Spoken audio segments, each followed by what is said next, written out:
Hello मेरे प्यारे बच्चों, तो आप लोग कैसे हैं? मुझे उम्मीद है कि आप अच्छे होंगे। तो आज हम लोग बच्चों करने वाले हैं प्रश्नावली 3.5 का जो क्लास 10th का मैथ है, मैथ्स। और इसमें पहले का इसके दूसरा ये प्रश्न है और दूसरे से पहले का जो भी ऑप्शन है पहले प्रश्न का वो सारा प्रश्न हम लोग कर चुके हैं और दूसरे का पहला प्रश्न भी पीछे के वीडियो में कर लिए हैं। तो अगर उस वीडियो को नहीं देखे हैं तो ये फिर समझ में नहीं आएगा, इसलिए जा करके उस वीडियो को देख लीजिए, फिर इस वीडियो को देखिए तो अच्छा से समझ में आएगा। तो देखो बच्चों, यहाँ पे है दूसरा प्रश्न कह रहा है कि के किस मान के लिए निम्न रैखिक समीकरणों के युग्म का कोई हल नहीं है। बच्चों ये कह रहा है कि के किस मान के लिए, मतलब के का मान हमें निकालना है और वो कहाँ से निकालना है, जो समीकरण दे रखा है। तो समीकरण बच्चों दिया हुआ है 3x plus y is equal to 1 दिया हुआ है और इसको हम इधर लेके आते हैं तो ये हो जाएगा 3x प्लस वाई और ये प्लस में 1 है तो इधर लेके आएंगे तो क्या होगा, माइनस का 1 बराबर 0 और इसे समीकरण 1 कर लेंगे। और बच्चों दूसरा जो समीकरण दिया हुआ है वह दिया हुआ है 2k माइनस 1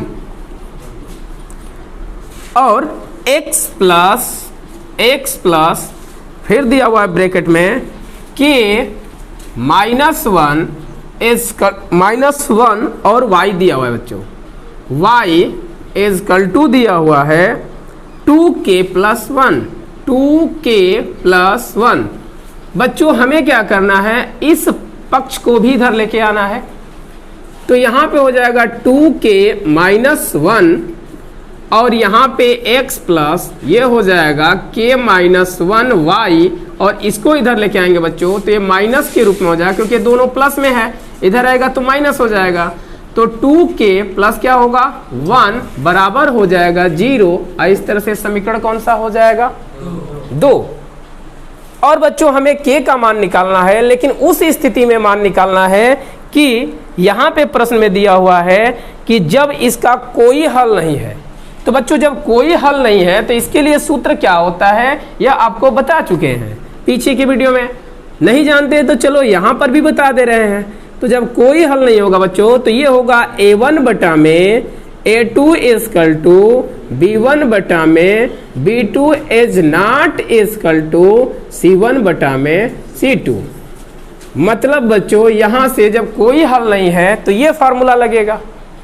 और देखो यहाँ पे a का मान निकालते हो तो a1 का मान हो जाएगा यह, a1 का मान यह नीचे वाला हो जाएगा इतना और b1 का जो मान होगा बच्चों वह इतना होगा। और सॉरी यहाँ पे देखिए ये ऊपर वाले में ये एक समीकरण में हमें करना है, एक में ले लेते हैं। देखो तो यह एक है तो यहाँ पे a1 हो जाएगा तुम्हारा 3 ऊपर वाला और b1 जो मान होगा बच्चों यहाँ पे कुछ नहीं है तो इसके ऊपर 1 हो जाएगा और c1 जो है वो क्या हो जाएगा माइनस का 1 हो जाएगा। तो यही यहाँ पे मान रखेंगे। और a2 कहाँ से मिलेगा, तो देखो यहाँ से है, x को छोड़ करके इस y को छोड़ करके इसको छोड़ के और यहाँ पे जितना रहेगा सब यह क्या हो जाएगा, यह होगा a2, यह होगा b2 और यह हो जाएगा बच्चों c2। तो यहाँ पे मान पुट करेंगे तो देखो क्या होगा, यहाँ पे a1 है और a1 का वैल्यू 3 है तो 3 बटा में a2 है बच्चों और a2 का वैल्यू है 2k माइनस 1 बराबर, यहाँ पे देखेंगे बच्चों तो b1 का जो वैल्यू है कुछ नहीं, यहाँ पे सिर्फ y है प्लस y, इसके मतलब प्लस 1 है और बटा में b2 का बच्चों यहाँ पे मान जो दिया है वह k माइनस 1 है इजकल टू बच्चों यहाँ पे देखेंगे तो a1 c1 का जो मान है वह माइनस 1 है और c2 का जो बच्चों मान है वह माइनस का, यह माइनस चिन्ह भी लेते हैं, यह 2k प्लस क्या होगा 1 होगा, लेकिन यह नॉट इजकल टू हो जाएगा। तो बच्चों जो इजकल टू है उसको लेकर के हम लोग क्या कर लेंगे, k का मान निकाल लेंगे। मतलब इन दोनों को हम बराबर करेंगे और यहीं से k का मान हमारा निकल जाएगा।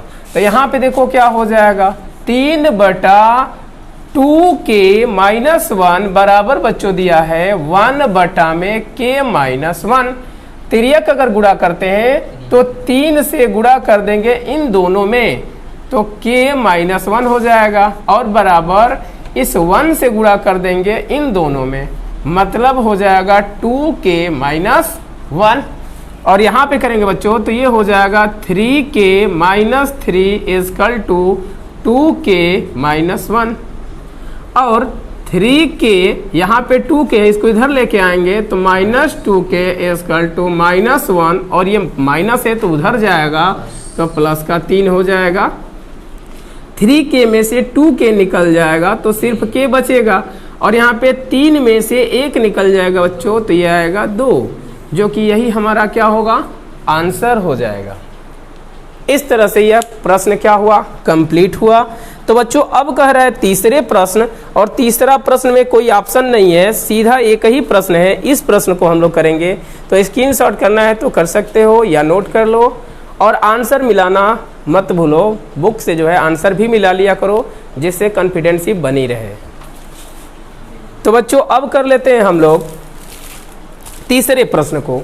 तो तीसरा प्रश्न में है कि निम्न रैखिक समीकरणों के युग्मों को प्रतिस्थापन एवं वज्र गुणन विधि से हल कीजिए, और कह रहा है कि किस विधि को आप अधिक उपयुक्त मानते हैं। बच्चों इसे वज्र गुणन विधि और इसे प्रतिस्थापन से करना है हल, और ये दोनों विधि हम आपको बता चुके हैं। तो हम क्या करेंगे, हम बस इसको समझा दे रहे हैं बोर्ड पर, आप उसे हल कर लीजिएगा। तो इसे कर देते हैं रफ।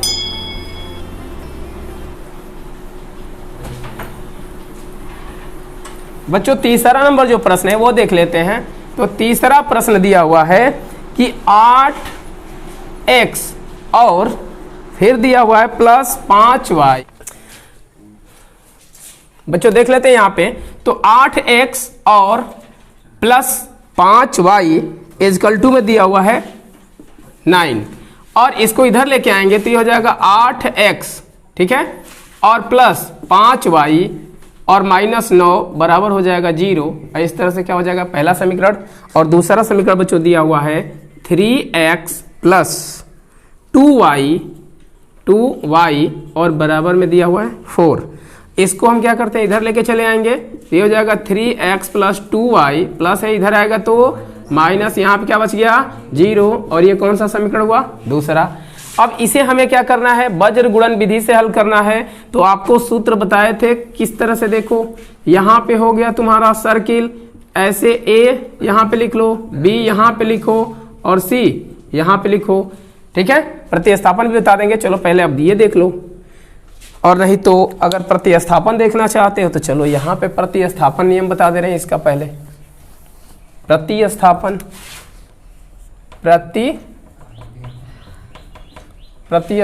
विधि। बच्चों प्रतिस्थापन विधि से हम हल करेंगे तो जो ये समीकरण दिया हुआ है इसी से x या y का मान निकालेंगे। देखो यहाँ पे 8x + 5y बराबर 9 है, इसे समीकरण 1 कर लो।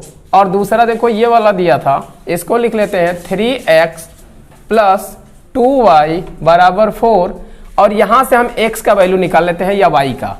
तो अब देखो यहाँ पे अगर 3x हम छोड़ देते हैं इधर, तो यहाँ पे है 4, ये +2y जो है इसको उधर लेके जाएंगे तो क्या हो जाएगा -2y हो जाएगा, -2y हो गया।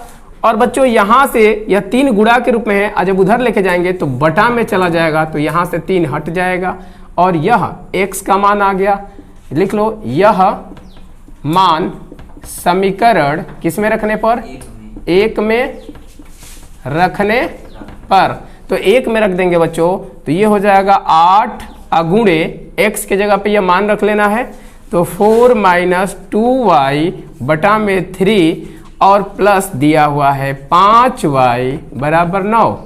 यहाँ से हल करेंगे बच्चों तो हमें मिल जाएगा y का मान। यहाँ से क्या मिलेगा, y का मान मिल जाएगा, जो आप लोग खुद हल करेंगे। और जब y का मान निकलेगा बच्चों, वह मान किस में रख देंगे, इस समीकरण, इसे समीकरण 2 मान लो, तो इस समीकरण में रख लोगे। तो लिखोगे जो y का मान आएगा उसके लिए लिखोगे समीकरण 2 में क्या करने पर, रखने पर। तो 2 में रख के तुम क्या कर लोगे, इस x का मान यहाँ से निकाल लोगे। कहाँ से भाई, तो x = कितना दिया हुआ है 4 है -2y बटा में 3, यहां से हमें मिल जाएगा x का वैल्यू। समझ में आ रहा है? ये आप लोग खुद करेंगे घर पे HW में। ये आपके लिए क्या रहा? HW, क्योंकि प्रतिस्थापन विधि से बहुत सारा क्वेश्चन बताए हैं। अब देखिए बच्चों, इसको हम लोग कहते हैं वज्र गुणन विधि। क्या कहते हैं? यहां पे हल कर लेते हैं वज्र गुणन विधि। इसे हम वज्र गुणन विधि कहते हैं बच्चों। और ये सूत्र देखो कैसे याद रखेंगे। यहां पे हमें b से चलना है। पहले x कह दिया है तो पहले x लिखेंगे, बटा लिख देंगे, फिर बराबर बनाएंगे, फिर y, फिर बटा लिखेंगे, फिर 1 लिखेंगे, यहाँ पे बराबर, फिर बटा कर लेंगे।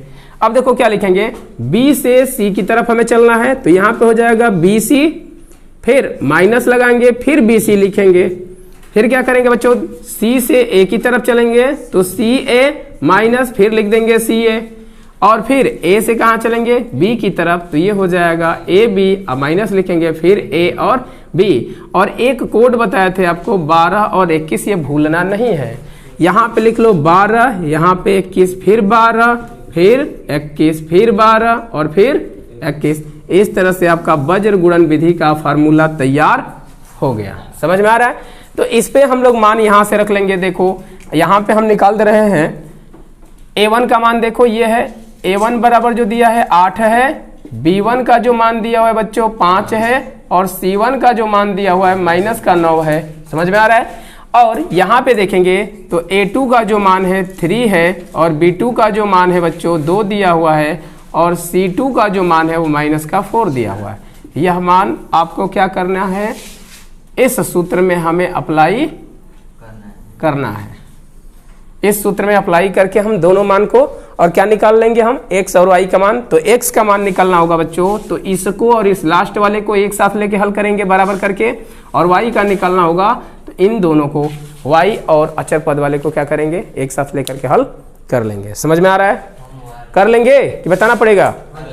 करिएगा, नहीं आएगा तो फिर कमेंट करिएगा, हम फिर बता देंगे आपको। और नहीं तो पीछे का वीडियो पड़ा हुआ है, उसमें भी इस प्रश्न को हल करा दिया गया है अच्छा से, उसे भी जा करके आप देख सकते हैं। और बच्चों चौथे में 4-5 ऑप्शन है। चौथे प्रश्न को, चौथे में कई सारा ऑप्शन दिया हुआ है। इसमें का पहला प्रश्न हम लोग देखेंगे, लेकिन प्रश्न देखने से पहले नोटिफिकेशन देख लेते हैं। नोटिफिकेशन का क्या रहा है तो बच्चों देखिए, नोटिफिकेशन कह रहा है कि निम्न समस्याओं में रैखिक समीकरणों के युग्म बनाइए। मतलब कह रहा है कि जो नीचे समीकरण दिया गया है, स्टेटमेंट्स दिया गया है, उसे समीकरण बनाइए, अर्थात समीकरण युग्म बनाइए। समीकरण युग्म का मतलब होता है समीकरण का जोड़ा। युग्म मतलब जोड़ा होता है, 2 समीकरण बनेगा तो ये समीकरण युग्म बनाना है। और कह रहा है बच्चों कि और उनके हल यदि उनका अस्तित्व हो तो, अगर उनका अस्तित्व होगा तभी हमें उनका हल ज्ञात करना है। और हल को कह रहा है कि बीज गणितीय विधि से ज्ञात कीजिए। मतलब इसमें बीज गणितीय विधि के किसी भी मेथड से आपको ज्ञात कर लेना है। इसके लिए हम आपको जो है पीछे 3 वीडियो में 3 फार्मूले बताए हैं। एक बताया है वज्र गुणन विधि, दूसरा है प्रतिस्थापन, और पहला क्या है, विलोपन विधि। ठीक है, तो इसको हमें क्या करना है, हल करना है। तो इसमें आप कोई भी विधि लगा करके आप इसका हल निकाल सकते हैं। तो पहले इसमें कह रहा है कि अगर अस्तित्व है तो, मतलब क्या है कि अस्तित्व का मतलब क्या होता है, कि अस्तित्व का मतलब होता है बच्चों कि इसमें जो है वह जो आपको दिए थे a1 बटा में a2 इजकल टू b1 बटा में b2 इजकल टू c1 बटा में c2। पहले जो भी मान आएगा वह इस पर आपको क्या करना है, चेक कर लेना है कि उसका अस्तित्व है या नहीं है। समझ में आ रहा है? तो इसको जब हम लोग करेंगे तो हमारा क्या होगा, आंसर आएगा जो उसके अनुसार। तो इसमें 2 स्थितियों में आंसर आता है। पहला आता है कि जब इसका अस्तित्व होगा, तो अस्तित्व 2 प्रकार का होता है। एक होगा अद्वितीय रूप से अनेक हल, एक होगा केवल अद्वितीय हल। अद्वितीय हल का मतलब केवल एक हल होगा। और तीसरा स्थिति बच्चों आता है जिसमें कोई हल नहीं होता है। ठीक है, तो उसके लिए भी थोड़ा सा बता दें आपको फार्मूला। देखिए, अगर एक हल होगा इस स्थिति में आपका a1 बटा a2 इजकल टू हो जाएगा b1 बटा b2 के नॉट इजकल टू के बराबर होगा। इसमें क्या होगा, केवल एक हल होगा, एक हल होगा। ठीक है बच्चों, अगर दूसरी स्थिति देखें तो अनेक रूप से अपरिमित हल के लिए, तो उसके लिए क्या होता है, a1 बटा में a2 इक्वल टू b1 बटा में b2 इक्वल टू c1 बटा में c2। इसका मतलब बच्चों कि क्या होगा इसमें कि इसका अनेक रूप से अपरिमित हल होंगे, मतलब बहुत सारे हल होंगे, यानी कि क्या होगा, अपरिमित हल होगा। इस स्थिति में बच्चों क्या होगा, अपरिमित हल होगा। और तीसरा स्थिति कंडीशन आता है जब कोई हल नहीं होता है, तो इसका होता है a1 बटा a2 इक्वल टू b1 बटा में b2 is not equal to c1 बटा में c2। c1 बटा में बच्चों क्या होता है, c2। इसमें क्या होता है, कोई हल नहीं होता है, कोई हल नहीं होता है। मतलब अब इसका देखें कि क्यों नहीं हल होता है, आखिर में क्या कंडीशन है जिसमें इसका केवल एक ही हल होगा, इसका अनेक रूप से अपरिमित हल होगा और इसका कोई हल नहीं होगा। कोई बता सकता है क्या कंडीशन होगा जिसमें केवल इसका एक ही हल होगा, इसमें अनेक रूप से अपरिमित हल होंगे और इसमें कोई हल नहीं होगा? इसका कोई तो रीजन होगा। ये सिर्फ तोता जैसे रट लेने से हो जाएगा? मैथ बच्चों जो है रटनतम विद्या नहीं है, मैथ रटा नहीं जाता है, इसको समझा जाता है। आप लोगों ने बहुत सारे चैनल पर पढ़ा होगा कि आखिर में इसका बस ऐसे लिख दिया गया तो केवल एक हल होगा। आखिर में एक हल क्यों होगा, यह देखिए। इसका मतलब कि बच्चों यह स्थिति जो आती है वह प्रतिच्छेदित के आती है, मतलब दो रेखाएं एक दूसरे को एक बिंदु पर प्रतिच्छेदित करती हैं, इसलिए यहां पे केवल एक ही हल होगा x और y का। समझ में आ रहा है बच्चों? और बच्चों इसका अनेक रूप से अपरिमित हल होने का कंडीशन ये है कि एक लाइन जो गुजरेगी उसी पर दूसरी लाइन भी हमारी क्या होगी, गुजरेगी, अर्थात यह दोनों लाइन जो है एक दूसरे को सभी पॉइंट पर प्रतिच्छेदित करते हुए, स्पर्श करते हुए जाएंगी। मतलब बच्चों अनेक रूप से कई बार इसे स्पर्श कर रही है, इसीलिए इसका अनेक रूप से अपरिमित हल। किसी कोई डाउट? अब देखिए बच्चों, इस स्थिति में कोई हल नहीं होगा क्योंकि इसमें भी आपको बताए हैं कि यह रेखाएं जो है समांतर होती हैं, अर्थात यह रेखाएं कहीं पर एक दूसरे को प्रतिच्छेदित नहीं करती हैं, स्पर्श नहीं करती हैं, इसलिए इसका कोई हल नहीं। बच्चों अब चलते हैं अपने क्वेश्चन पर और क्वेश्चन के माध्यम से हम पूरा प्रश्न को समझते हैं। तो देख लेते हैं इसमें पहला प्रश्न जो है, पहला प्रश्न दिया हुआ है, पहला प्रश्न क्या है? तो बच्चों इसमें कह रहा है कि एक छात्रावास के मासिक व्यय का एक भाग नियत है। छात्रावास का मतलब होता है बच्चों हॉस्टल, जहां पे बच्चे रह करके पढ़ाई करते हैं। तो वही कह रहा है कि एक छात्रावास है, उस छात्रावास के मासिक व्यय का एक भाग नियत रहता है। मतलब कोई भाग है या रहने का या खाने का या पहनने का, कोई भी चीज हो वह नियत रहता है। तो यहां पे हम मान लेते हैं, माना नियत भाग जो है बच्चों वह x मान लेते हैं, कोई दिक्कत नहीं है। आगे देखते हैं, तथा शेष इस पर निर्भर करता है। और बच्चों जो शेष भाग है वह किस पर निर्भर करता है? इस पर निर्भर करता है कि छात्र ने कितने दिन भोजन लिया है, मतलब कितने दिन भोजन खाया है। तो इसके लिए हम मान लेते हैं कि एक दिन भोजन खाता है, उसके लिए वह एक y रुपए देता है। तो इसके लिए मान लेते हैं, माना जो दूसरा भाग है वह क्या है, प्रतिदिन का भोजन पर खर्च। तो भोजन पर खर्च कितना है बच्चों, y रुपया, और ये x रुपया तो नियत है। अब प्रश्नानुसार में चलेंगे बच्चों, क्योंकि प्रश्न जो है वह हमेशा मैथ का क्वेश्चन छोटे में किया जाता है, लंबे में नहीं किया जाता है।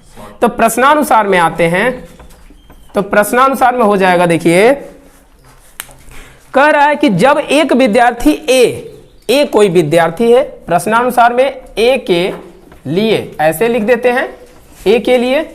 तो कह रहा है कि ए कोई विद्यार्थी है जो 20 दिन भोजन करता है और 1000 रुपए के व्यय के लिए अदा करने पड़ते हैं। मतलब बच्चों जो एल है वह 20 दिन भोजन कर रहा है, तो एक दिन का भोजन का किराया y रुपया, तो 20 दिन का कितना हो जाएगा, 20y होगा। एक कलम का बच्चों दाम 2 रुपया, तो 4 कलम का दाम कितना हो जाएगा? 8 रुपया। क्या किए हैं इसमें? गुणा किए हैं। वैसे ही बच्चों एक दिन का जो खर्च है भोजन का y रुपया है, तो 20 दिन का 20 में y से गुणा करेंगे तो 20y आएगा। और बच्चों यह पैसा कितना जमा कर रहा है? 1000। लेकिन 1000 रुपये कब जमा कर रहा है? कुछ नियत भाड़ा भी तो है उसका, तो नियत किराया कितना है? x रुपया। इसमें प्लस कर दो x को। समझ में आया बच्चों? इस तरह से यह हमारा हुआ पहला समीकरण। समझ में आ रहा है? इसे हम कर देते हैं रफ। ये तो समझाने के लिए किए थे बच्चों। और देख लो दूसरा इसमें जो स्टेटमेंट है वह दूसरा क्या कह रहा है? तो दूसरा कह रहा है बच्चों कि जबकि एक विद्यार्थी बी, एक और कोई अन्य लड़का है जिसका नाम है बी, और बी विद्यार्थी जो है वह 26 दिन भोजन करता है। भोजन कितने दिन कर रहा है बच्चों? 26 दिन। एक दिन का कितना लग रहा है? तो बताओ कि 26 दिन का कितना लगेगा? क्लियर होगा? और बच्चों यह जो किराया दे रहा है वह कितना? 1180 रुपए दे रहा है। 1180 रुपए दे रहा है। आखिर में 1180 रुपये क्यों दे रहा है? इसके अतिरिक्त कुछ नियत भी तो है जो मानक रख दिया गया कि प्रत्येक बच्चे को कुछ ना कुछ देना है। तो प्रत्येक बच्चे को कितना देना है नियत किराया? x रुपया। तो यहाँ पे बच्चों हम क्या जोड़ देते हैं? किसी को कोई डाउट? और इस तरह से बच्चों हो जाता है हमारा सेकेंड इक्वेशन। समझ में आया? देखो कितना इजी मेथड से हम लोग कर लिए। और इसे अब हमें बच्चों चेक करना है इसका अस्तित्व है या नहीं है। तो बच्चों इसको हम क्या करेंगे कि देखो अगर इसको और हम इजी करना चाहें तो इसको हम क्या कर देते हैं, इस प्रकार से लिख सकते हैं। x को x रहने दो, प्लस y है 20y रहने दो। ये प्लस में है, इसको इधर लेके आएंगे तो देखो इधर प्लस है तो इसको इधर लेके आएंगे तो क्या होगा बोलो? माइनस हो जाएगा। तो यहाँ पे हो जाएगा -1000। और इसे हम समीकरण क्या कर सकते हैं बोलो? 3। क्योंकि समीकरण से भागिए मत, समीकरण जितना बने उतना बनाइए, कोई दिक्कत नहीं होता है समीकरण से। और बराबर में बच्चों हो जाएगा 0। यह समीकरण कितना हो गया? 3। और देखो बच्चों इससे अगर दूसरा समीकरण बनाओगे तो x इधर ही रहने दो, 26 भी रहने दो, या प्लस में है इसको इधर लेके आओगे माइनस हो जाएगा। तो इसे हम कर देते हैं -1180 इक्वल टू बच्चों क्या हो जाएगा? 0, क्योंकि इधर तो 0 बच गया। और ये समीकरण हो जाएगा चौथा। समझ में आया? अब हम क्या करते हैं, पहले इसे चेक करते हैं इसका अस्तित्व है कि नहीं, क्योंकि अगर इसे आप डायरेक्ट हल करते हैं एक नंबर भी नहीं मिलेगा, क्योंकि पहले ही ये क्वेश्चन में बोल दिया गया पहले इसे चेक करो कि अस्तित्व है या नहीं है। तो इस पर हम चेक करेंगे। तो बच्चों देखो यह हो गया तुम्हारा a1, और a1 का वैल्यू यहाँ पे कुछ नहीं रहता है, तो x को छोड़ करके जितना मान रहे हैं वह a1 का होता है। कुछ नहीं है तो 1 है, मतलब हम 1 मान लिए a1 का। और बच्चों b1 का मान लोगे तो यहाँ पे 20 हो जाएगा, हम चिन्ह के साथ में लेते हैं। और c1 का मान लेंगे बच्चों तो माइनस कितना हो जाएगा बोलो? 1000। किसी कोई डाउट? और यहां पे करेंगे बच्चों तो इस समीकरण से अगर हम निकालते हैं तो यह हो जाएगा दूसरा समीकरण। तो क्या हो जाएगा इसमें 2 लेंगे तो a2 का जो वैल्यू है कुछ नहीं है तो 1 है, 1 लेंगे। और बच्चों b2 का जो वैल्यू लेंगे वो कितना होगा? 26। और बच्चों यहाँ पे c2 का जो वैल्यू लेंगे कितना होगा? माइनस का 1180। किसी कोई डाउट? और बच्चों हम क्या करेंगे, यह स्टेटमेंट लगाएंगे और यहां से निर्णय निकालेंगे कि यह स्थिति आ रही है कि यह आ रही है कि यह आ रही है। समझ में आ रहा है? तो इसको हम लोग करते हैं, देखो बच्चों कैसे।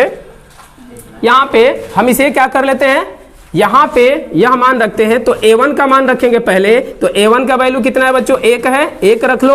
और a2 का जो वैल्यू है, देखो a2 का वैल्यू वह कितना है? 1 है, इसको भी 1 रखो। इक्वल टू यहां पे करेंगे बच्चों, देखो क्या हो जाएगा? b1, और b1 का जो वैल्यू है बच्चों 20 है, इसे 20 रख लो। और b2 का जो वैल्यू है कितना है? 26 है। और बराबर यहां पे करेंगे बच्चों तो यहां पे देखो क्या है? c1, और c1 का जो वैल्यू है माइनस का 1000 है। और बच्चों इसका जो वैल्यू है माइनस का कितना है? 1180 है। और बच्चों इसको करेंगे तो देखो इसको अगर हम कटा देते हैं तो 4 से कटेगा 2 से, तो ये हो जाएगा 10 और ये हो जाएगा 2 का में 2 और 2 3 6। और बच्चों इसको करेंगे तो माइनस माइनस कट गया, 1 0 से 1 0 कट गया। और यहाँ पे करेंगे बच्चों तो कितना हो जाएगा, या इसको ऐसे ही रहने दो तो यहाँ से स्थिति आ जाएगी। देखो क्या चीज, इधर 1/1 अर्थात 1 होगा, और इधर बच्चों 10/13 हो जाएगा। और यहाँ पे करेंगे तो यह वाला वैल्यू आ गया 100 बटा में कितना 118। और बच्चों यहाँ से हमें पहली स्थिति ही देखने को मिल जा रही है कि 1 और 10 बटा में 13 कभी भी बराबर नहीं होता है, इसलिए यहाँ पे नॉट इक्वल टू हो जाएगा। अर्थात हमारी यही स्थिति पहले मिल गया, मतलब इसका केवल एक हल है, तो इसका अस्तित्व है। तो इसको लिख देंगे बच्चों अस्तित्व है, क्योंकि यहाँ पे ये वाला कंडीशन हमें मिला है, तो लिखेंगे अस्तित्व है। तो इसे हम लिख लेंगे अस्तित्व है, अस्तित्व है। और बच्चों जब अस्तित्व है, अब हम क्या करेंगे, इसे हल करेंगे और x वैल्यू का मान निकाल लेंगे। तो इसे कर देते हैं रफ, ऐसे ही आप लोग चेक करेंगे, एक तरफ इधर पेज पर लिख लीजिएगा, उसके बाद हल करिएगा। तो देखो बच्चों इसको हम रफ कर देते हैं, और यहां से बच्चों अगर हल करते हैं तो देखो कैसे हल होगा। यहां से हम कोई भी विधि बोला है, आप कोई भी विधि लगा दो जो आपकी मर्जी आए। तो देखो हम इससे करते हैं, दूसरे पहले और दूसरे समीकरण से हल करते हैं। तो देखो यहाँ पे x है, यहाँ पर भी x है, दोनों में क्या है सेम है। तो जब सेम कंडीशन हो और चिन्ह देखते हैं तो देखते हैं कि चिन्ह भी समान हो, तो उस स्थिति में हम माइनस कर देते हैं। और विपरीत चिन्ह रहती है, अपोजिट चिन्ह रहती है, तो उसे हम क्या करते हैं प्लस करते हैं बच्चों।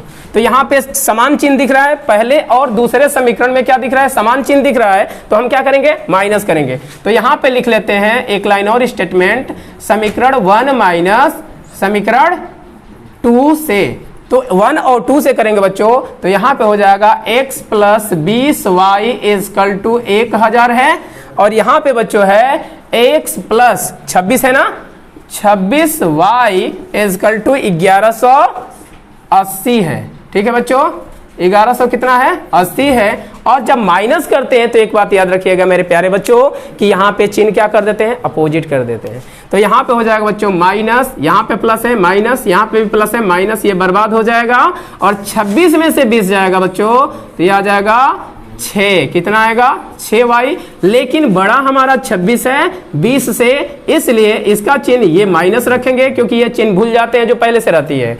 और यहाँ पे करेंगे बच्चों इसको घटाएंगे, तो ये हो जाएगा 180 माइनस में, माइनस से माइनस कैंसिल, 6 से इसे बर्बाद करोगे 36 18, तो y बराबर हो जाएगा बच्चों 30। मतलब प्रतिदिन का जो भोजन का खर्चा है वह 30 रुपया है। तो एक आंसर हमारा यहाँ से आ गया। दूसरा आंसर निकालना है बच्चों, तो यही मान समीकरण 1 में रख लो, 2 में रख लो, 3 में रख लो या फिर 4 में रखो, तुम्हारा आंसर आ जाएगा। तो इसको लिख देते हैं समीकरण 1 में पुट करने पर, क्या करने पर बच्चों 1 में पुट कर लो। देखो एक समीकरण ये है, तो ये हो जाएगा x प्लस यहाँ पे 20 है, 20 लिख लो, और y का वैल्यू रखो, देखो y है और y का वैल्यू 30 है, 30 रख लो, इजकल टू कितना है बच्चों 1000 रुपया है, 1000 लिख लो। और इसको करोगे तो x इजकल टू हो जाएगा 1000, और बच्चों इधर प्लस में है, इसको उधर गुणा करा के भेजोगे तो ये हो जाएगा 0 0 और 3 दूनी के 6, और इसको घटा दोगे बच्चों तो कितना आएगा 400, और 400 क्या होगा रुपया। इस तरह से ये हमारा क्या रहा आंसर रहा। तो मुझे उम्मीद है कि मेरे प्यारे बच्चों ये पूरा क्वेश्चन आपको अच्छा से समझ में आया होगा। तो लाइक कमेंट और अपने दोस्तों के पास ज़्यादा से ज़्यादा शेयर करना ना भूलें, और बेल आइकन को प्रेस कर लीजिए, ताकि तभी कभी भी वीडियो अपलोड किया जाए तो आपके पास सबसे पहले नोटिफिकेशन पहुंचे। तो बच्चों देख लेते हैं अगला क्वेश्चन। इसमें वीडियो बार बार पूछ करना पड़ रहा है, क्योंकि बच्चे जो है क्लास में नोट भी कर रहे हैं और ये ऑफलाइन ही क्लास चल रहा है। और यहाँ पे देखते हैं बच्चों, ये है एक भिन्न 1/3 हो जाती है जब उसके अंश से 1 घटा दिया जाता है, और वह 1/4 हो जाती है जब हर में 8 जोड़ दिया जाता है। भिन्न बताना है। देखो बच्चों जो प्रश्न में पूछता है वही हम मान निकालते हैं, राइट। तो यहाँ पे बच्चों कह रहा है चौथे का जो दूसरा ऑप्शन है, बात नहीं, चौथे का जो दूसरा ऑप्शन है देखते हैं बच्चों, ये कह रहा है कि एक भिन्न है और भिन्न हमें पता नहीं है, तो उसे हम मान ही लेते हैं। तो लिखेंगे यहाँ पे माना भिन्न, भिन्न जो है बच्चों वह है x बटा में y, और x को कहते हैं बच्चों अंश और y को कहते हैं हर। समझ में आ रहा है। अब सीधे प्रश्नानुसार में चलिए, क्योंकि स्टेटमेंट लिखने की कोई जरूरत नहीं है, एग्जामिनर भी समझ जाएगा। प्रश्नानुसार देखो बच्चों, प्रश्नानुसार में कह रहा है कि ध्यान से देखिए, प्रश्नानुसार में कह रहा है कि एक भिन्न है x बटा में y, समझ में आ रहा है, और कह रहा है कि इस भिन्न के अंश से एक घटाया जा रहा है, अंश से यानी कि इसमें से एक घटाया जा रहा है बच्चों। तो ये भिन्न जो है वो कितना हो जा रहा है, यह भिन्न जो है वह हो जा रही है 1/3। कितना हो जा रही है बच्चों, 1/3। बात नहीं। अब देखो हमें क्या करना है, इससे एक समीकरण बना लेना है। देखो कैसे बनेगा, 3 से इसमें गुणा करोगे तो 3x और करोगे तो फिर -3 इक्वल टू क्या आएगा y, और इसको भी हम क्या करते हैं इधर लेके चले आते हैं, तो ये हो जाएगा 3x, ये प्लस में है तो -y हो जाएगा, समझ में आ रहा है, और ये हो जाएगा बच्चों -3 बराबर 0, समीकरण 1। और दूसरे समीकरण की बात करें, अर्थात दूसरा शर्त जो कह रहा है वह देखो क्या कह रहा है, कह रहा है कि और भिन्न जो है 1/4 हो जाती है, कब, कि जब इसके हर में 8 जोड़ दिया जाता है। बच्चों पहले भिन्न लिख लो x बटा वाई, और इसके हर में 8 जोड़ा जा रहा है, तो ये भिन्न जो है 1/4 हो जा रही है, समझ में आ रहा है सबको। अब देखो बच्चों इसमें तिर्यक गुणा करेंगे, 4 में x से गुणा करेंगे तो 4x हो जाएगा, और ये हो जाएगा 1 में 1 + 8 में 1 से गुणा करेंगे तो इतना ही तो होगा, और इसको इधर लेके चले आते हैं तो ये हो जाएगा 4x - y और -8, क्योंकि दोनों प्लस है दोनों माइनस हो जाएगा, इक्वल टू 0। समीकरण कितना हुआ, 2 हुआ। और बच्चों इसे हमें चेक कर लेना है, तो देखो कैसे चेक करेंगे, यहाँ पे ले लेते हैं a1, तो a1 का जो वैल्यू है बच्चों 3 है, और b1 का जो वैल्यू है -1 है, क्योंकि कुछ नहीं है तो 1 होगा, और यहाँ पे माइनस है तो -1 हो जाएगा। और इस तरह से बच्चों अगर c1 का हम जब मान निकालेंगे तो ये हो जाएगा -3। और बच्चों यहाँ पे देखेंगे तो a2 का जो वैल्यू है 4 हो जाएगा, और b2 का जो वैल्यू है -1 होगा, और c2 का जो वैल्यू है -8 होगा। अब हमें क्या कर लेना है बच्चों, स्टेटमेंट को चेक कर लेना है कि इसका अद्वितीय हल है या कोई हल नहीं है, या फिर अनेक रूप से अपरिमित हल है। तो इसके लिए चेक करेंगे तो a1 बटा में a2 इक्वल टू b1 बटा में b2 इक्वल टू c1 बटा में c2 होता है, समझ में आ रहा है। यहाँ पे देखो a1 का वैल्यू कितना है बच्चों, 3 है, 3 रख लो, और a2 का वैल्यू कितना है, 4 है, 4 रखो, बराबर b1 का जो वैल्यू है बच्चों -1 है, और b2 का जो वैल्यू है बच्चों वह भी -1 है, इक्वल टू c1 लेंगे बच्चों, तो c1 का वैल्यू जो है वह -3 है, और c2 का जो वैल्यू है बच्चों -8 है, माइनस कैंसिल, माइनस कैंसिल, और बच्चों यहाँ से करेंगे तो 3/4 इक्वल टू 1/1 हो जाएगा, और यहाँ पे करेंगे तो 3 बटा कितना होगा 8। और बच्चों पहले ही हमें मिल गया कि 1/1 और 3/4 कभी बराबर नहीं होता है, इस स्थिति में केवल एक हल होगा। क्या होगा, केवल एक हल होगा। और जब एक हल होगा बच्चों, यही हमारा स्टेटमेंट रहा, और यही पूछ रहा है कि इसका अस्तित्व है कि नहीं है, तो लिख दीजिए अस्तित्व है, अस्तित्व है। समझ में आ रहा है कि नहीं आ रहा है। और बच्चों इसे हम हल करना है हमें, तो हम क्या करेंगे, वही प्रक्रिया यहाँ पे देखते हैं कि कोई बराबर है या नहीं है। तो देखो यहाँ पे y भी बराबर है, यहाँ पे भी y बराबर है, और दोनों का जो साइन है अर्थात दोनों का जो चिन्ह है वह क्या है, माइनस ही है, यानी कि एक समान चिन्ह है। तो पहले में से दूसरे समीकरण को माइनस कर देंगे, तो यहाँ पे लिखते हैं समीकरण 1 माइनस समीकरण 2 से, 1 - 2 से करेंगे बच्चों। इस एक समीकरण को लिख लो तो 3x और माइनस हो गया y, और बच्चों ये 3 है, 3 को उधर लेके चले जाओगे तो प्लस में 3 हो जाएगा, और यहाँ पे करेंगे बच्चों दूसरे समीकरण से, तो ये हो जाएगा 4x, कितना हुआ 4x, और यहाँ पे है माइनस का y, और बराबर ये 8 है, उसको उधर लेके चले जाओगे तो प्लस का 8, और माइनस प्लस और माइनस, क्योंकि अपोजिट चिन्ह रखते हैं नीचे वाले का, ये वाला कैंसिल हो गया, 4 में से 3 घट जाएगा बच्चों, माइनस का x आएगा, और यहाँ पे हो गया माइनस का 5, और माइनस माइनस बर्बाद, तो x बराबर बच्चों आ गया 5। इस तरह से हमारा x का मान आ गया। और क्या करेंगे बच्चों, यह मान जो है समीकरण 1 में रख दो, 2 में रख दो, जिसमें मन करे उसमें रखो, आंसर आ जाएगा। समीकरण 1 में पुट करने पर, पुट करने पर, तो बच्चों पुट कर लेंगे, तो देखो यहीं पे बता दे रहे हैं, समीकरण 1 में जब पुट करेंगे तो देखो एक समीकरण ये है, यहाँ पे हो जाएगा 3 है, फिर x है, और x का मान ही 5 आया है बच्चों, तो x की जगह पे क्या रख देंगे, 5 रखेंगे, और फिर क्या है देखो माइनस y है, और -3 है बराबर 0 है, और यहाँ से करेंगे तो -y बराबर, इस माइनस है इसको उधर लेके जाएंगे तो प्लस का 3 हो जाएगा, और ये प्लस में है इसको इधर लेके जाएंगे माइनस का हो जाएगा, लेकिन 5 आई 15, और बच्चों 15 में से हम क्या करेंगे 3 को घटा देंगे तो माइनस का 12, इधर हो गया -y, माइनस माइनस कैंसिल, तो बच्चों y बराबर कितना होगा 12। इसलिए हमसे भिन्न पूछा है, तो भिन्न यहाँ पे लिख देते हैं कि भिन्न बराबर क्या होगा, तो यहाँ पे लिख देते हैं बच्चों कि भिन्न जो है जो भिन्न है वह हो जाएगा, देखो x बटा में कितना है y है, यही भिन्न है ना। तो क्या करना है हमें, x के जगह पे x का वैल्यू 5 पुट कर लेना है और y के जगह पे क्या कर लेना है बच्चों 12 का, और इस तरह से हमारा भिन्न आंसर आ जाएगा। समझ में आया कि नहीं आया? बच्चों देख लेते हैं तीसरे प्रश्न को। तीसरा प्रश्न है, यश ने एक टेस्ट में 40 अंक अर्जित किए। यश कोई लड़का है जो एक टेस्ट में 40 अंक प्राप्त कर रहा है।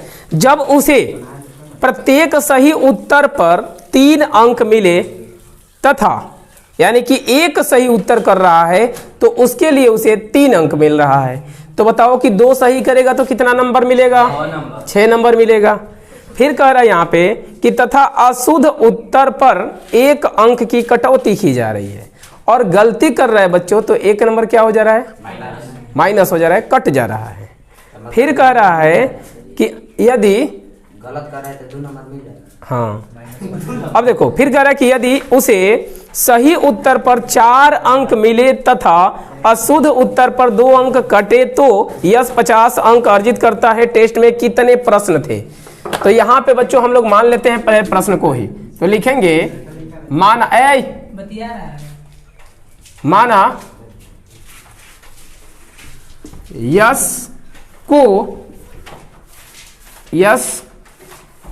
यश का सही उत्तर कितने हैं बच्चों? x, और गलत कितना दे रहा है उत्तर? गलत उत्तर जो बच्चों है y है। और फिर कह रहा है यहाँ पे कि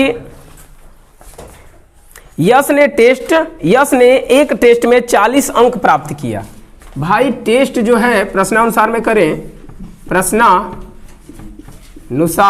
तो यहाँ पे हो जाएगा बच्चों देखो यश कोई लड़का है और 40 अंक प्राप्त कर रहा है। और 40 अंक कब प्राप्त कर रहा है? कि जब वह क्या कर रहा है भाई, कि जब वह सही उत्तर पर 3 अंक मिलता है उसे। तो बताओ कि सही उत्तर कितना किया उसने?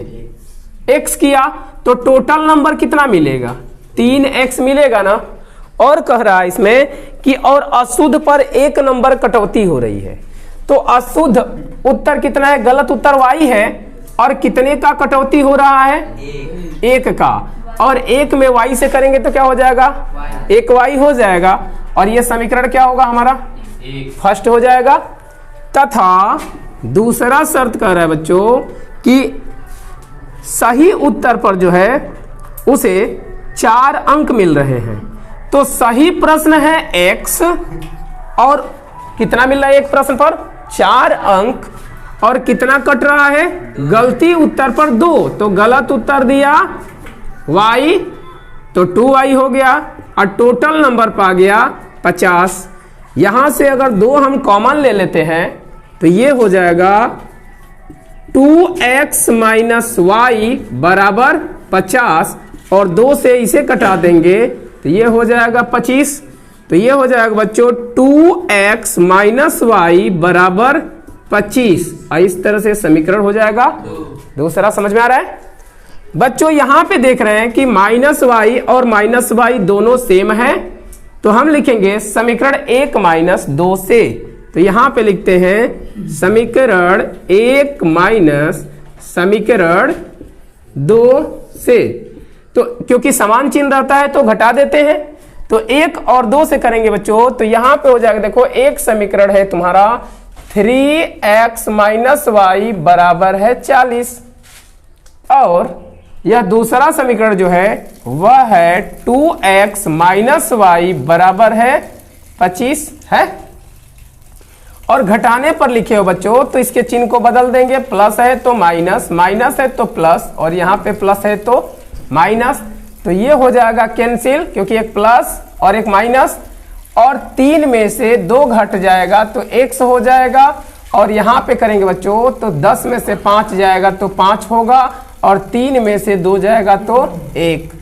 इस तरह से जो सही उत्तर होगा बच्चों वह कितना होगा? 15।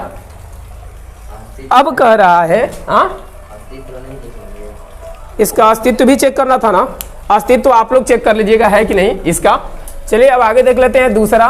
फिर लिखेंगे समीकरण कितने में रख दिया जाए, 1 में रखो या 2 में रखो। तो समीकरण 1 में रखने पर, तो 1 में रख देंगे बच्चों। तो एक समीकरण ये है, तो ये हो जाएगा 3 गुणे x के जगह पे रख देंगे 15 और माइनस y है, y लिख लो बराबर 40 लिख लो। और इसको करेंगे बच्चों तो ये माइनस y इजकल टू हो जाएगा 40। अब 15 या 45 उधर जाएगा तो माइनस कितना होगा, 45 हो जाएगा। और बच्चों इसको अच्छा से लिख दे रहे हैं, ये हो जाएगा 45 और 45 में से 40 घटेगा बच्चों तो माइनस का 5 होगा और ये माइनस y है, माइनस माइनस कैंसिल, तो y बराबर कितना होगा 5। तो जो गलत उत्तर है बच्चों वह कितना दिया 5। और बोल रहा है कि प्रश्न पत्र में कितने प्रश्न थे, तो यहां पे लिख लेते हैं कुल प्रश्न। कुल प्रश्न जो है बच्चों वह क्या होगा, सही प्रश्न प्लस गलत प्रश्न की संख्या। अब बताओ सही प्रश्न में 15 है और गलत प्रश्न में कितना है 5 है, तो टोटल कितना हो जाएगा 20। तो बच्चों प्रश्न पत्र में जो है टोटल प्रश्नों की संख्या कितनी हो जाएगी 20 हो जाएगी। यही क्या होगा तुम्हारा आंसर, यही तुमसे पूछा गया था। तो इसे नोट कर लो या स्क्रीनशॉट कर लो। और करेंगे इसमें 2 ऑप्शन और है उसको भी कर लेते हैं। और बच्चों आपको बता दें कि इसका जो अस्तित्व है वो खुद आप लोग चेक करेंगे, जो कि अभी पीछे फार्मूला बताए थे उस पर। अब हम लोग कर लेते हैं दूसरे प्रश्न को। बच्चों यहाँ पे देखें तो देखो चौथा नंबर है, कह रहा है इसमें कि 2 कार हैं और कोई राजमार्ग है और इस राजमार्ग पर 2 स्थान है A और B, और इस पर एक ही समय एक ही दिशा में A से तथा B से 2 कारें अलग अलग चालों से चल रही हैं। तो इसका चाल, पहले कार का चाल जो मान लीजिए x किलोमीटर प्रति घंटा और दूसरी की जो चाल है वह y किलोमीटर प्रति घंटा है। तो यहां से मानेंगे, माना पहले कार की चाल x किलोमीटर प्रति घंटा और दूसरे कार की चाल y किलोमीटर प्रति घंटा है, और A और B के बीच की जो दूरी है बच्चों वह दिया है 100 किलोमीटर। समझ में आ रहा है। और कह रहा है बच्चों कि जब यह एक ही दिशा में एक ही समय पर चलती है तो यह जो है 5 घंटे, यह जो है वह 5 घंटे पश्चात मिलती है। मतलब बच्चों यह चल रही है, यह भी 5 घंटा चल रही है, यह भी 5 घंटा चली, तो ये इसका चाल तेज है। तो ये जो यहाँ पे मिलेंगी वह क्या होंगी 5 घंटे के बाद मिल रही है एक दूसरे से। समझ में आ रहा है। तो बताओ कि अधिक दूरी कौन चली, पहली कार, क्योंकि यहां से यहां तक दूरी चली है, और दूसरी कार यहां से यहीं तक चली है। समझ में आ रहा है। तो 100 किलोमीटर दूरी से कितना अधिक चलना पड़ा दूरी उन लोगों का, यही तो इतना चलना पड़ा, क्योंकि यहां से ये तो 100 किलोमीटर पहला चल के आ रही है 100 किलोमीटर, और दूसरा 0 से स्टार्ट की है आगे चल रही है 100 किलोमीटर से। तो जब माइनस करेंगे तब न मिलेगा कि कहां पे ये लोग कितनी दूरी पर मिलेंगी। तो अब यहां पे देख लेते हैं कि दूसरी कार कितना चाल हो गई। अब प्रश्नानुसार में आ जाएं, प्रश्नानुसार। चलो इसका स्टेटमेंट हम आपको बता दे रहे हैं। तो स्टेटमेंट में लिखेंगे कि 5 घंटे में पहली कार द्वारा चली गई दूरी। समझ में आ रहा है।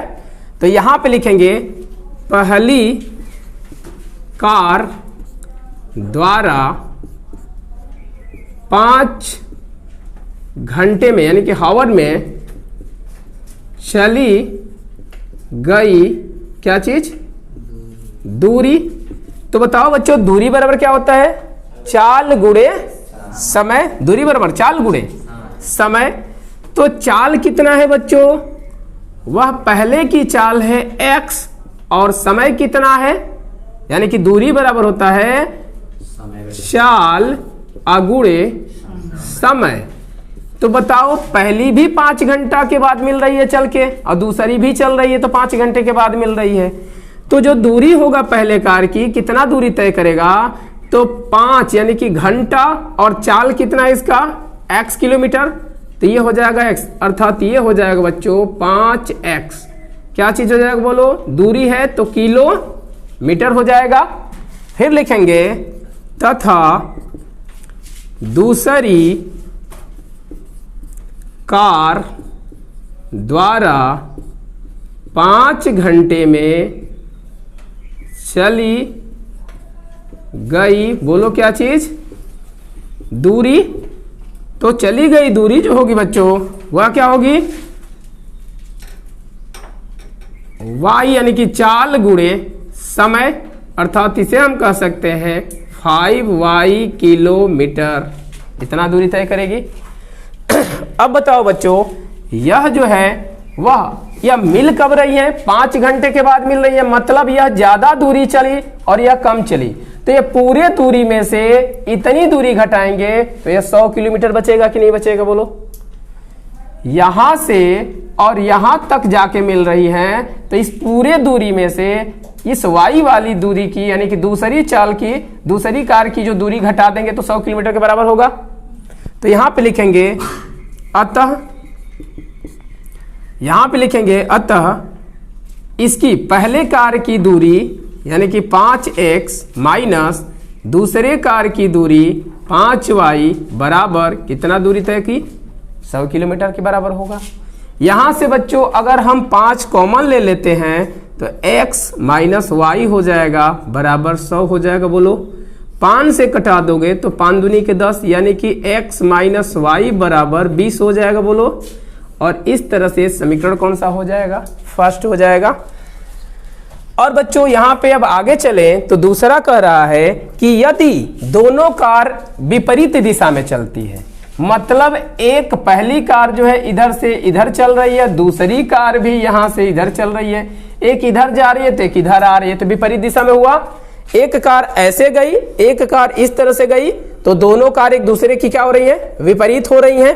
तो ये दोनों कार चल रही हैं तो आ करके यहाँ पे मिली, सामने मिली, उसके बाद ये विपरीत दिशा में आगे निकल जाएंगी।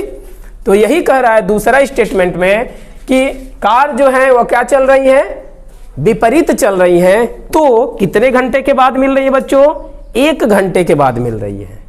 मतलब 1 घंटा ये कार भी चली और 1 घंटा ये कार भी चली। तो लिखेंगे यहां पे कि 1 घंटे में पहली कार द्वारा तय की गई दूरी बराबर हो जाएगा बच्चों, दूरी बराबर चाल गुणे समय। देखो यहां पे फॉर्मूला हम लिखे थे, यहां पे दूरी का चाल गुणे समय। तो दूरी बराबर चाल, तो पहले कार की निकालना है, चल रही है 1 घंटे में, तो 1 गुणे x अर्थात कितना हो जाएगा बच्चों, x किलोमीटर चलेगी। समझ में आ रहा है। और दूसरी कार की देखें तो यहां पे लिखेंगे तथा 1 घंटे में दूसरी कार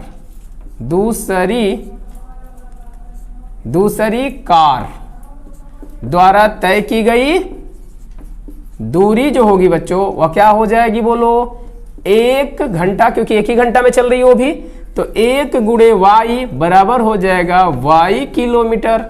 अब बताओ बच्चों ये भी 1 घंटा चली, ये भी 1 घंटा चली, तो आ करके यहाँ पे कहीं ये मिल रही हैं आपस में।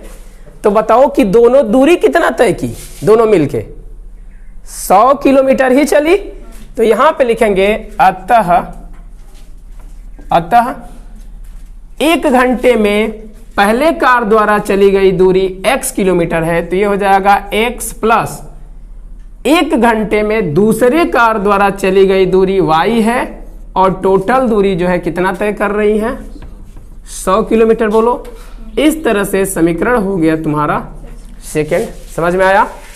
और बच्चों हम क्या करेंगे कि इसका अगर अस्तित्व चेक करना है तो आप a1 बटा a2 बराबर b1 बटा b2 बराबर c1 बटा क्या कर लो, c2 पर चेक करो। a1 का जो वैल्यू है यहां से मिलेगा, तो a1 का वैल्यू कुछ नहीं है तो क्या होगा बच्चों बोलो, 1।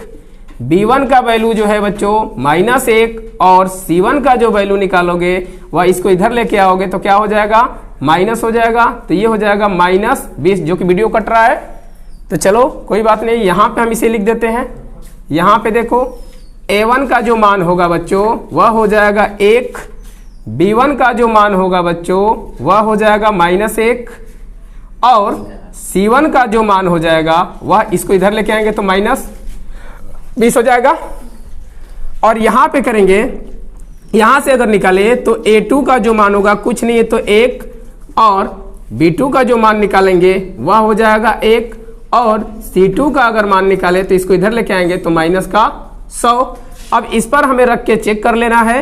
तो यह चेक करेंगे तो देखो क्या हो जाएगा, a1 का मान वहां से 1 मिला तो 1 बटा यहाँ पे भी 1 है बराबर b1 का जो वैल्यू है बच्चों वहां पे मिला है -1 और यहाँ पे b1 का जो वैल्यू है वह 1 है, b2 का वैल्यू 1 है और c1 का वैल्यू जो है बच्चों -20 है और c2 का वैल्यू कितना है -100 है। और इसको देखेंगे तो ये हो जाएगा 1 बराबर -1 इजकल टू, इसको करेंगे तो 1 बटा 20 × 100 होगा, जो कि पहली ही स्थिति में मिल रहा है हमें कि 1 और -1 कभी बराबर नहीं हो सकता, अर्थात अद्वितीय हल होगा। तो यहाँ पे लिख देंगे अस्तित्व है, अस्तित्व है। और बच्चों जब अस्तित्व है इस स्थिति में हमें x y का मान ज्ञात कर लेना है। तो चलो इसे कर देते हैं रफ इतना, इस अस्तित्व को और क्वेश्चन को हल करते हैं। तो यहाँ पे करेंगे बच्चों तो देखो क्या हो जाएगा, यहाँ पे x है, यहाँ पे भी x है, यहाँ पे y, यहाँ पे विपरीत चिन्ह है y में। तो लिख देते हैं समीकरण 1 प्लस समीकरण, बोलो कितने से 2 से, और 1 और 2 से करेंगे बच्चों तो 1 वाला वह है जो वह x माइनस वाई बराबर 20 है और दूसरा जो समीकरण है बच्चों वह है x प्लस वाई बराबर 100 है। और इसको हम क्या करेंगे, जोड़ेंगे तो कैंसिल हो जाएगा और इधर हो जाएगा 2x बराबर हो जाएगा 120 और 2 से इसे बर्बाद कर दोगे बच्चों तो 60, यानी कि x इक्वल टू होगा 60 किलोमीटर प्रति घंटा, क्योंकि x को हम क्या माने हैं, पहली कार की चाल माने हैं। देखो पहले कार की चाल जो है कितना आ जाएगा 60 किलोमीटर प्रति हावर्स। समझ में आया? तो एक आंसर हो गया, एक का आंसर आ गया, पहली कार की चाल निकल गई। अब दूसरी कार की चाल करनी है हमें ज्ञात, तो हम क्या करेंगे, यह मान 1 में या 2 में रख लो। तो लिख दो समीकरण 1 में पुट करने पर, पुट कर देंगे। तो चलो इस ऊपर वाले को रफ कर देते हैं। देखो बच्चों यहां से हम 1 में रफ कर देंगे, पुट कर देंगे तो x इक्वल टू क्या करना है 60 रखना है या इसमें, तो ये हो जाएगा 60 और माइनस y और बराबर हो जाएगा बच्चों 20 और माइनस y बराबर 20, इसको उधर लेके जाएंगे तो माइनस हो जाएगा 60 और इसको माइनस कर देंगे बच्चों तो ये हो जाएगा माइनस का 40 और माइनस माइनस कैंसिल तो y बराबर 40 और ये हो जाएगा किलोमीटर प्रति घंटा, क्योंकि चाल है। तो ये रहा दूसरी कार की चाल। इस तरह से ये क्वेश्चन क्या हुआ हमारा, कंप्लीट हुआ। तो बच्चों और भी एक ऑप्शन है, उसे भी तुरंत हम 2 मिनट में कर लेते हैं। तो इसे कर देना पड़ेगा रफ कर दे। चलो तब तक अगला क्वेश्चन हम पढ़ रहे हैं, इसे नोट कर लो। अगला देखो कह रहा है प्रश्न कि एक आयत का क्षेत्रफल 9 वर्ग इकाई कम हो जाता है यदि उसकी लंबाई 5 इकाई कम कर दी जाती है और चौड़ाई 3 इकाई बढ़ा दी जाती है।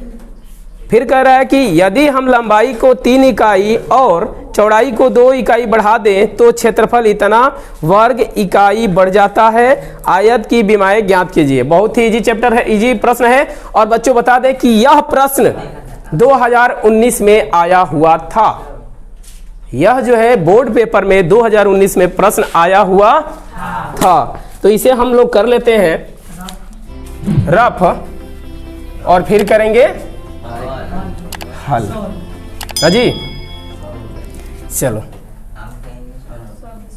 इसमें देखिए बात नहीं, चौथे का जो प्रश्न है 5वां और इस प्रश्नावली का लास्ट ऑप्शन भी है, तो इसे हम लोग क्या कर लेते हैं, हल कर लेते हैं। तो बच्चों यहाँ पे दिया हुआ है कि एक आयत का क्षेत्रफल 9 वर्ग इकाई कम हो जाता है। तो इसके लिए हम मान लेते हैं कि पहले कि माना, देखो यहाँ पे लिखेंगे माना आयत का लंबाई, आयत की लंबाई जो है x, बात नहीं, x मीटर है। जाओ जाना है तो आयत की लंबाई जो है कितना बच्चों, x। यहाँ पे मीटर वगैरह कुछ नहीं मानेंगे क्योंकि यहाँ पे मीटर वगैरह कुछ नहीं दिया हुआ है, तो हम बस इकाई मान लेंगे। इसे क्या मानेंगे, इकाई, x इकाई है। और दूसरा जो है वह आयत की जो चौड़ाई है बच्चों, चौड़ाई वह क्या है, चौड़ाई जो है वह y इकाई है, y इकाई है। अब ये कह रहा है कि इससे हम एक क्या कर लेते हैं, चित्र बना लेते हैं। देखो यह कह रहा है कि एक आयताकार भाग है और जिसकी लंबाई जो है वह x है या l है, और जो चौड़ाई यानी कि ब्रेथ जो है वह कितना है, y है। और बच्चों कह रहा है कि जब इतना है तो इसका क्षेत्रफल अगर हम निकालेंगे, क्षेत्रफल निकालेंगे तो आयत का क्षेत्रफल होता है बच्चों लंबाई गुणे चौड़ाई यानी कि l इंटू बी होता है। और यहां से करेंगे तो l का वैल्यू x है और b का वैल्यू जो है y है, तो यहां से हो जाएगा x y और इकाई का स्क्वायर, क्योंकि जो क्षेत्रफल का मात्रक होता है वो क्या होता है, स्क्वायर होता है। समझ में आ रहा है इतना बात। और यहां पे फिर कह रहा है कि ये तो क्षेत्रफल हो गया इतना, फिर कह रहा है प्रश्नानुसार में, अगर लिखें इसे शॉर्ट में करें तो प्रश्नानुसार, और प्रश्नानुसार में बच्चों ये कह रहा है कि एक आयत का क्षेत्रफल जो है 9 वर्ग इकाई कम हो जाता है। तो बच्चों पहले ये देख लो कि इसका क्षेत्रफल है कितना, तो क्षेत्रफल है x y और यह माइनस हो जा रहा है यानी कि कम हो जा रहा है, 9 वर्ग इकाई क्षेत्रफल। लेकिन कम कब हो रहा है वह देख लेते हैं हम लोग। तो कह रहा है कि यदि उसकी लंबाई 5 इकाई कम कर दी जाती है। बच्चों लंबाई इसका x है ना, तो यहां पे हम करेंगे x माइनस 5 इकाई लंबाई कम हो गया।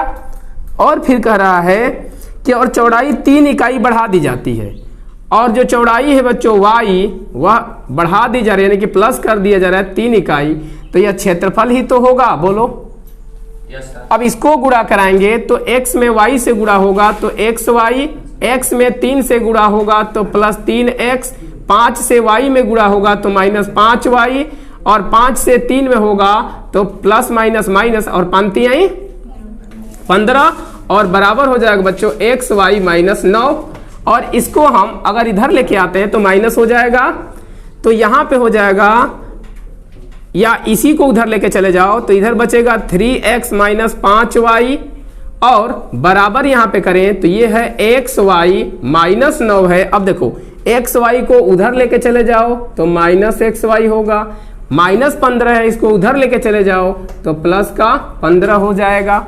तो बताओ माइनस xy और प्लस xy कैंसिल हो गया, तो यहाँ पे बच्चों बच जाएगा 3x माइनस 5y, और 15 में से 9 घटा देंगे तो बच्चों आ जाएगा 6, और इस तरह से ये समीकरण हुआ पहला। समझ में आ रहा है। आगे देखते हैं। फिर कह रहा है यदि हम लंबाई को 3 इकाई और चौड़ाई को 2 इकाई बढ़ा देते हैं, इस बार दोनों बढ़ाया जा रहा है बच्चों, तो जो दूसरा शर्त कह रहा है, दूसरा शर्त अब कह रहा है कि लंबाई को जो है बच्चों वह 3 इकाई बढ़ाया जा रहा है। मतलब लंबाई है x प्लस 3, लंबाई को 3 बढ़ा दिया गया, और बच्चों कह रहा है कि चौड़ाई को जो है वह 2 बढ़ाया जा रहा है। तो चौड़ाई जो y है इसे क्या किया जा रहा है, 2 इकाई बढ़ाया जा रहा है। तो कह रहा है बच्चों कि जो क्षेत्रफल तैयार हो रहा है वह 67 वर्ग इकाई बढ़ जाता है।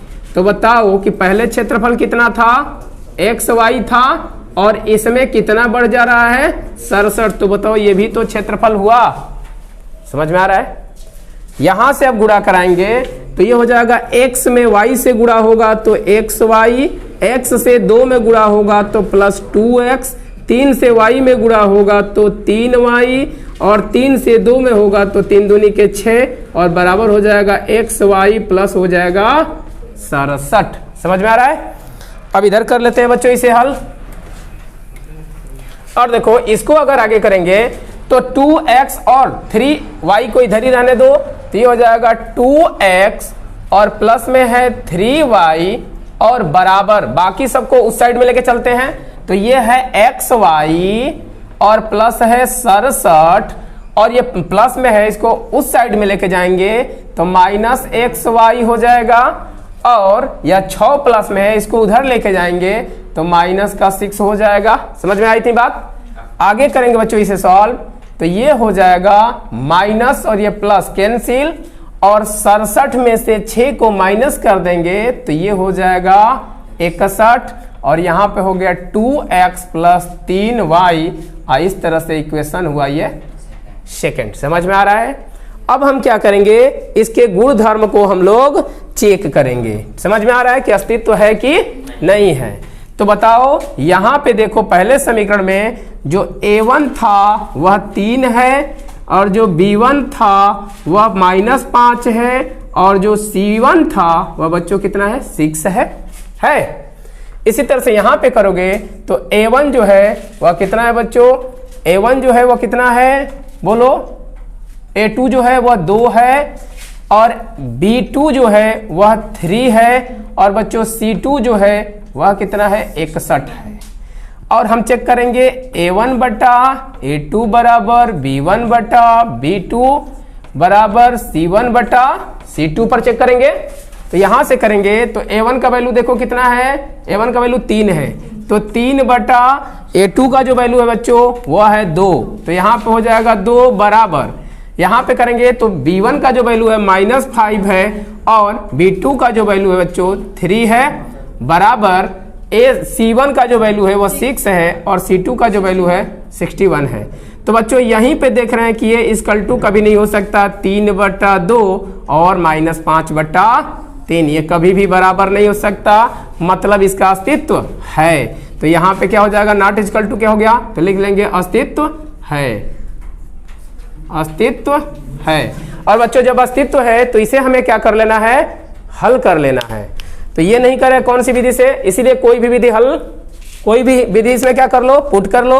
तो यहाँ पे देखो समीकरण 1 में 2x है, और समीकरण 2 में 2x है, और इसमें क्या है 3x, यहाँ पे कोई भी इक्वल नहीं है, तो कोई इक्वल नहीं है बच्चों। तो हम लोग क्या कर देते हैं, देखो ये माइनस है और यहाँ पे प्लस है, तो हम लोग क्या करेंगे, इन दोनों को बराबर करते हैं। तो इसको 3 से गुणा करेंगे 15 हो जाएगा, और इसको 5 से गुणा करेंगे तो 15 हो जाएगा। तो यहां पे लिखेंगे कि समीकरण 1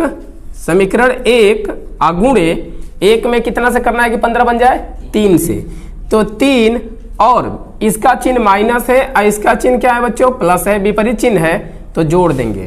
तो समीकरण 1 गुणे 3 प्लस समीकरण 2 गुणे, इसको भी 5 से तभी ना 15 होगा, इतना करने से, इतना से जब करेंगे तो 1 में हम क्या करेंगे, 3 से गुणा करेंगे, तो तितीरी के 9, और यहां पे हो जाएगा माइनस 5 15, और यहां पे करेंगे बच्चों तो 36 18 हो जाएगा। अब समीकरण 2 में हम लोग 5 से गुणा करेंगे, तो 2 समीकरण यहां पे है, तो 5 दूनी के 10x, और प्लस हो जाएगा 5 15y बराबर होगा 5 का में 5 और 6 5 30, और बच्चों इसे जोड़ेंगे तो ये कैंसिल हो गया 15, और यहाँ पे 10x और 9x ये हो जाएगा 19x बराबर हो जाएगा, इन दोनों को जोड़ेंगे तो 8 5 13 का 3 हासिल 1 और 1 2, और ये 3 एका में 3। तो बच्चों x इक्वल टू करेंगे तो 323 बटा में हो जाएगा 19, और इसको जब कटाएंगे तो ये कितना होगा, 19 एका में 19 हो जाएगा, भाग कर लेते हैं 3 2 3 से, जब भाग करेंगे तो ये हो जाएगा 19 एका में 19, और यहां से करेंगे तो 12 में से 9 जाएगा तो 3 होगा, और 2 में से 1 जाएगा 1, और यहाँ पे 3, और कितना होगा 19 7 33 से, तो 7 बार में 133 कैंसिल हो जाएगा, तो ये पूरा कट जाएगा बच्चों 17 बार में, तो 17 इकाई हो जाएगा। तो जो x होगा, ये बात नहीं, जो x होगा वह कितना इकाई होगा? 17 इकाई। यानी कि जो इसकी लंबाई होगी बच्चों वह कितना होगा? 17 इकाई हो जाएगा। समझ में आया? और बच्चों हम क्या करेंगे, यह मान x का जो 17 आया है यह मान समीकरण 1 में रखो या 2 में रखो तो y का भी मान आ जाएगा। तो यहीं पे लिख देते हैं समीकरण 2 में पुट करने पर। तो इसे हमें करना होगा रफ। तो चलो इधर वाले को रफ कर देते हैं। तो इसे कर देते हैं रफ और फिर मान रख लेंगे तो हमारा आंसर आ जाएगा। तो चलो बच्चों यहाँ पे लिखे हैं समीकरण 2 में रखने पर। तो 2 समीकरण हमारा यहाँ पे है तो ये हो जाएगा 2 इंटू एक्स और x का मान जो है वह 17 आया हुआ है। 17 रख लो बराबर, सॉरी बराबर नहीं है प्लस है, प्लस रखो और यहाँ पे है 3y रख लो और बराबर में है 61 भी रख लो। और इसको हल करेंगे बच्चों तो 17 दूनी का 34 हो जाएगा और यहाँ पे प्लस 3y बराबर 61। तो 3y बराबर हो जाएगा बच्चों 61 और माइनस इसको उधर लेके जाएंगे तो 34 और इसको घटा देंगे बच्चों तो 11 में से 4 जाएगा तो कितना आएगा? 7 और यहाँ पे 5 में से 3 जाएगा तो 2 और यहाँ पे हो गया 3y और 3 से इसको कटा देंगे तो 3 9 27 तो y बराबर कितना होगा? 9 इकाई। इस तरह से ये हमारा प्रश्नावली कंप्लीट हुआ। तो बच्चों मुझे उम्मीद है कि पूरा प्रश्न आपको अच्छा से समझ में आया होगा। तो प्लीज़ इस चैनल को सब्सक्राइब करिए, लाइक कमेंट तथा दोस्तों के पास ज़्यादा से ज़्यादा शेयर करिए। फिर मिलते हैं 3.6 में।